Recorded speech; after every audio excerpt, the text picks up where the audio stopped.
La planète des singes a été publiée en 1963 et 10 ans plus tôt, en 1953, le premier roman du célèbre agent secret James Bond est publié. Son auteur, Ian Fleming, a lui-même été espion durant la Deuxième Guerre mondiale.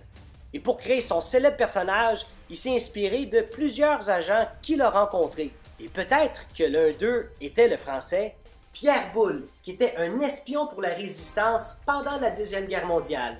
Il a été arrêté en 1942 en Indochine et condamné aux travaux forcés à vie. Mais heureusement, il s'est échappé 2 ans plus tard. Son expérience durant la guerre lui donne l'inspiration nécessaire pour devenir écrivain à 38 ans.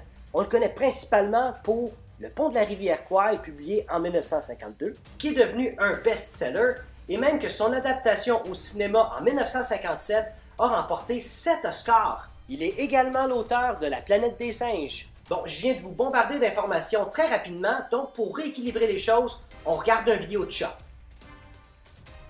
Moi, ça me stresse des chats, j'aime pas ça. J'aime mieux des singes.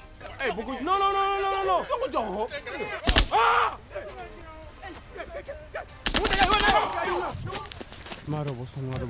Et vous savez ce qui n'a aucun lien avec cette vidéo, qui a fait partie de la campagne promotionnelle du film La montée de la planète des singes en 2011, un substitut de graisse sans aucune calorie appelé Olestra, qui a été découvert par erreur en 1968, la même année que la sortie du premier film La planète des singes. En 1998, Olestra a commencé à être utilisé dans la fabrication de chips sans aucune matière grasse. Et vous savez qui raffolait de ces délicieuses chips durant l'été 98? Godzilla.